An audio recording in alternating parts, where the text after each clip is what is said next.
Hey guys, Brad Gilmore here. Want to give a big shout out to our title sponsor, Walker Texas Lawyer. If you or a loved one have been injured in an accident, whether that be a car, truck, motorcycle accident, or some kind of other issue, hit up Walker Texas Lawyer at 713-552-1117 or walkertexaslawyer.com. Oh, Brad, what have you done now? Broadcasting live from Houston, Texas, and around the world. TV host, best-selling author, and radio personality Brad Gilmore brings you a collection of conversations with stars from movies. Matthew McConaughey. Brad Gilmore. Mark Wahlberg. Hey, how are you? The legendary Mr. Christopher Lloyd. Christopher, how are we doing? I'm doing good.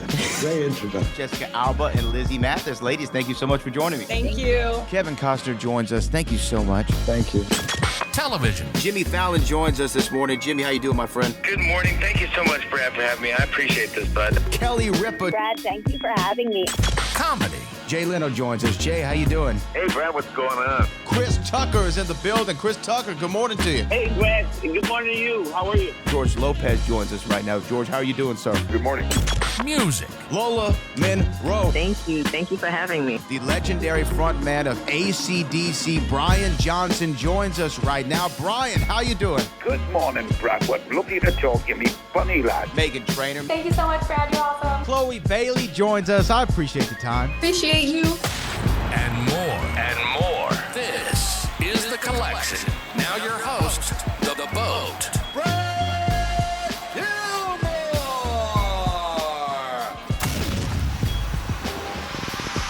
I'm great.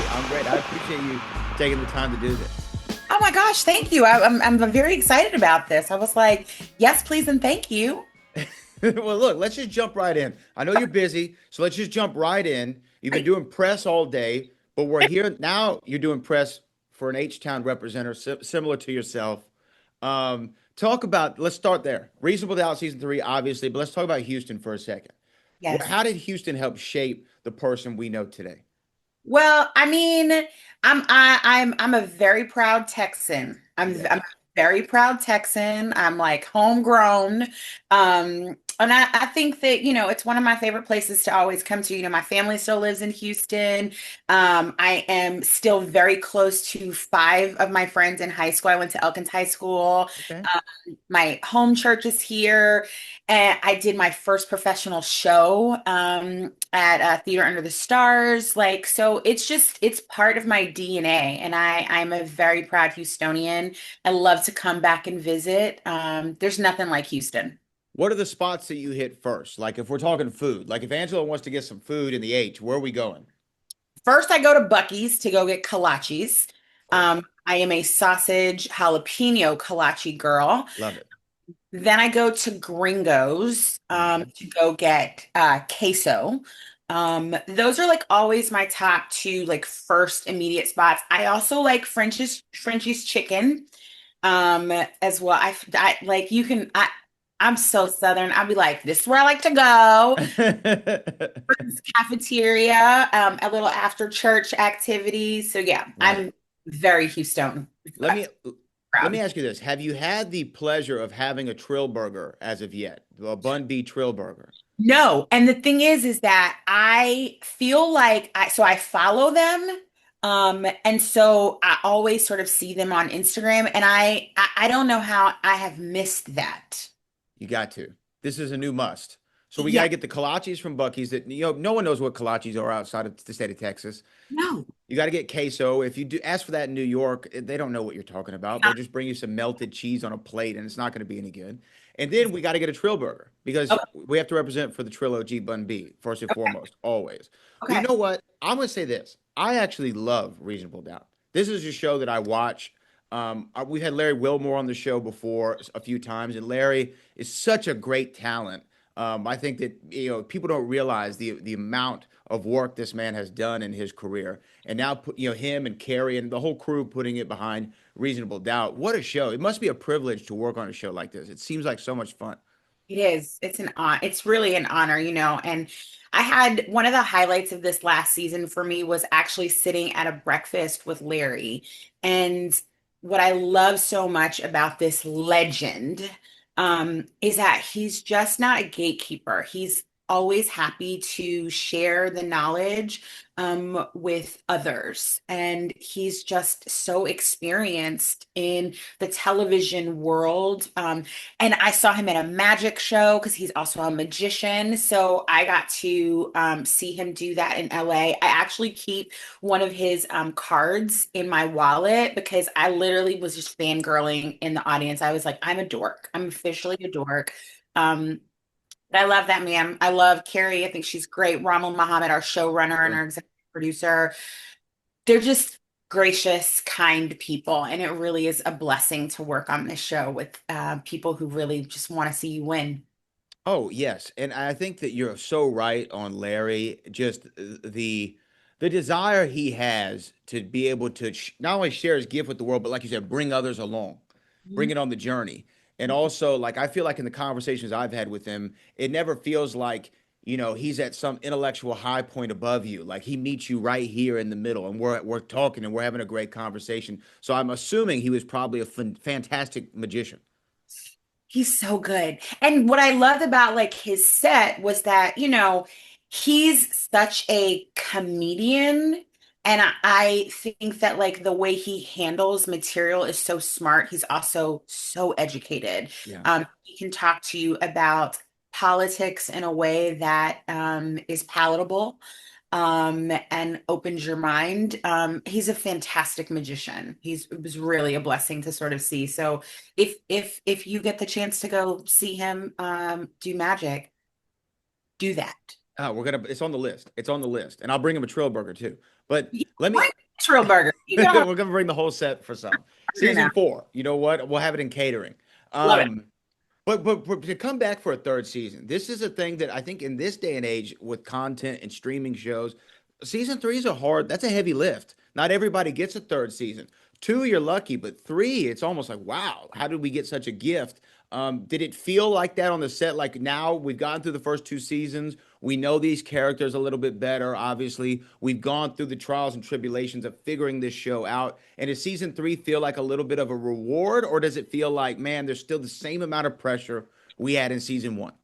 I mean, a little bit of both. A little bit of both. I mean, I think that like, yeah, it's a combo of it. You feel so lucky and blessed that like the audience likes it, because ultimately if people don't like your show, then you're not coming back, and then to work for a network like Onyx Collective with Hulu, they are very passionate about this show. The special thing about Onyx Collective is it celebrates and amplifies Black voices and Black stories. So all of our writers are Black, all of our directors are Black.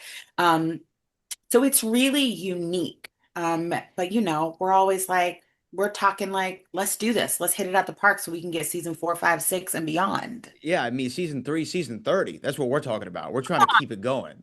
Come on, Brad. From my lips to God's ears, right? But I think that what's so cool when you mentioned too about the Onyx Collective, there was an interview I think Denzel did when he was talking about Fences. And they asked him about it being a Black story and do you need a Black filmmaker? And I think that his quote, and I'm going to paraphrase, and you might know what I'm saying, is it's not as much about color as it is about culture, right? And I think that is a very important thing to have, especially in a show like Reasonable Doubt, because it does feel very distinct from the legal genre or drama, because I think of that aspect and being able to bring an authentic culture to the show. Absolutely. I mean, it's just like, there's a shorthand, I think, in the writer's room that they have because they understand the culture. But what I really sort of celebrate about our work life is that even if you're not Black, you feel included. There's a vibe about our set, just because the material sort of calls for it. I mean, even down to like the music. I mean, if you're not a Jay-Z fan, like that's okay, but like the music is a vibe. It's Ramal Muhammad is a genius, and she sets the tone from left to right. And it's a cool place to work. Well, you mentioned the Jay-Z aspect of it. Obviously, the show Reasonable Doubt draws inspiration, the title, from the first Hove album that came out in '96. And a lot of the episodes, or all the episodes, are named after Jay-Z records. I think this season you have Run This Town as the name of one of them, and you've had 99 Problems, you've had Can I Live, you've had all the even Venus versus Mars, which is a deep cut if you're a Hove fan from Blueprint 3. Oh, come on now, don't look at me like that, Angela. Oh, But do you have a go-to like Jay record that you love? Like, is there one song that you go, man, this is my Jay-Z record? Is it Big Pimpin' with the aforementioned UGK? Are you more of a Nas person? You're giving me like a shake of the head here. I don't know where you're going with it. respect Jay-Z. I Yeah, respect, but I'm not, I'm more of a Destiny Child Beyonce girl. Like that, those are that's my go-to. sure. We can't. That's I'm fine. also from Houston, so Right. like hello. So, but I respect Jay-Z. I think he's brilliant. But no, I'm sorry. I'm sorry. It's But okay. Destiny's Child. Do you have look? You look. Beyonce's obviously look. Beyonce's Beyonce. There's only one, and she's Yes, from Houston, as yes. are the two of us. So we really hold her in high esteem. But do you have like an MC that your go to? Do you have like a? You said you're a Destiny's Child and Beyonce, but is there a rapper that Angela puts on? Are we Yes. talking? What are we talking about? Toby. Uh, Toby Newigwe? yes. I think Toby is so fantastic. I think he's an MC that's just like, I was like, oh, you are like next level. Like, I think he's fantastic. I also love Kendrick. Like, I can't like ever not like, I think Kendrick is just actually a genius. So those are my go-tos in the car when I would be like, yeah, like that. And Toby, another Houston representative. So you really do hold it down for this city. You really do. It's I'm not true just. to It's not this. for play. Brad, I'm true to this. Okay. That's right. Loyal to the soil. I understand. But season three, I want to get back in it because obviously season one and season two did such a great world building. Where do we expand from here in season three? So in season three, we're exploring a different main case that really sort of like deals with a child star and just sort of like the dynamic of that world, which I think is really interesting. So you'll see a lot of guest stars that are coming in this season, which are really, really great around this main case. I think in with Jax and Lewis, they are navigating a sticky situation that we left you in season two with a little baby.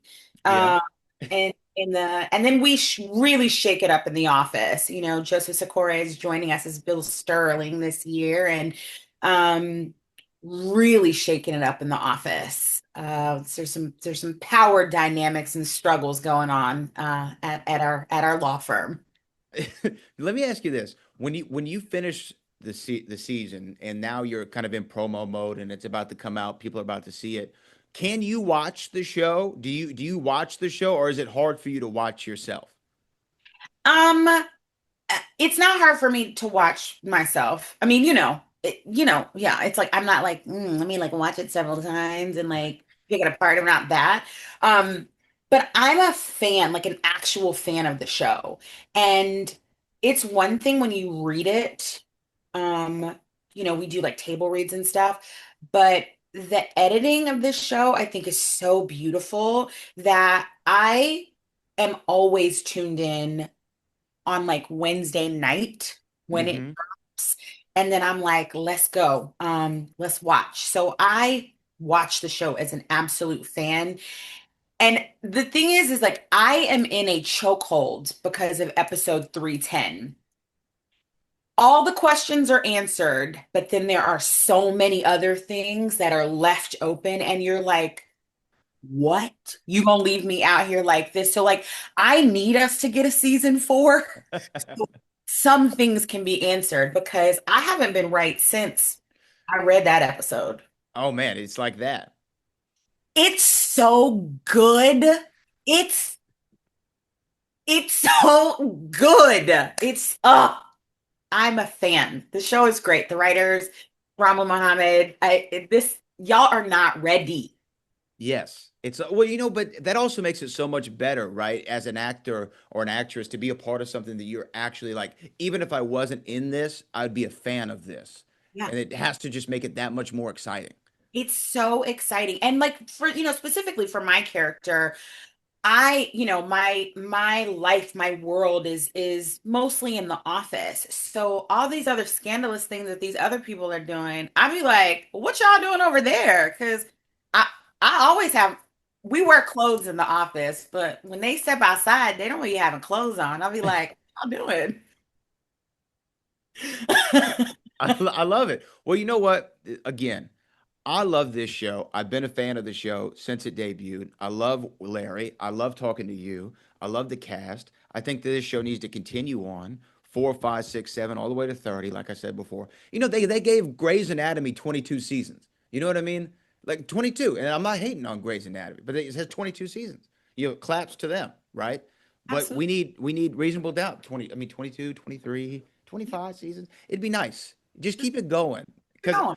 but I actually mean that legitimately. Like as a fan with shows like this, you just don't want them to stop because you want to have it becomes almost like a comfort food in a way. Like, oh man, new season of Reasonable Doubt drops. I know I'm going to be locked in. I have a cohort who loves this show too, so we get to like talk about it all the time. In between shifts or what have you. So this is one of those shows. So I am so glad that you are on this show. I'm so glad you joined me on this show to discuss it. And I'm so glad you're from the city of Houston. What else, though, can we expect from Angela? I mean, we know we got Reasonable Doubt. Are you working on anything else that we can keep an eye out for? Actually, I just joined the Broadway company of Chicago. Oh, who So you I'm playing? playing Mama Morton. So I opened on Monday. How was So it? it was fantastic. It was fantastic. And Mira Sorvino also joined the company. She is playing Roxy. So I'm at the Ambassador Theater on Broadway through November. Wow, I've seen Chicago on Broadway a couple years ago. Phenomenal. It's my favorite musical on Broadway. I might have to just fly out there and catch you because Matron Mama Morton, come on now, you have one of these shows stealing songs. Yeah. I mean, that is one of the top numbers that people look forward to. I think that and the Cell Block Tango. So when you hit that every night, it's got to give you the real great energy. It's great. I am honored to be back on Broadway. It's my third Broadway show. I left Houston to go to college in Chicago to study musical theater. And so it's really I love musical theater. I love live art. And so it's an honor to be welcomed back in a show that's just been around for so long and so many people love. So it really is a blessing for me. Yeah, yeah. I mean, Chicago is incredible, and it's such a different medium than what you're doing with the Hulu show and Reasonable Doubt. Because I mean, you're big. You got to be big in musicals and bright and flashy and boom, everything's on you. And then when you act for the camera, everything's smaller and you're quieter. Is that a hard switch to flip sometimes? Or is it just as an actor, what tool to use? No, I mean it's definitely like something that you have to like think about. And it's a muscle, like athletes, you're either in season or off season, but you have to like train back through it. But yeah, like I was nervous and like absolutely like shaking, like I was like, and I was like, oh, I'm nervous because I care. Like I care. I have so much respect for the art, but how I approach characters on stage is definitely different than how I approach them on television and film. But it's my return back to the stage since 2021. I'm living my dream life right now to do some TV, film, and some theater. I could not be more honored. Well, you know what? Hardly home, but always repping, Angela. I appreciate you so much for joining me today. Congratulations on all your success. When you shine, the whole city shines with you. So I really do appreciate you joining me today. And I love the chat, love the show, love everything about it. Just more. Thank, I need more of thank it. I period. Brad, where are you from? I'm from here. But like, where's you have a little bit of a Louisiana accent. You know what? The folks are that way. Some of the Okay. families that way. Yeah, Okay. yeah, yeah. But I'm Okay. I'm from here. I'm from here. Texas Okay. representative. Now listen, if you come to New York, I'm gonna need you to bring me a Trill burger. Oh, you know what? I'm gonna pack it on my carry on. You know what? Say less, Angela. I will do that for you. All right. But congratulations again. Such a pleasure to talk to you. Likewise. Thank you so much. Be well. Thanks, Angela. Thank you so much. Congrats on all your success. Truly. Thank you. I appreciate that. Thank you so much. All right. See you down the road. Bye. Thanks, Jessica.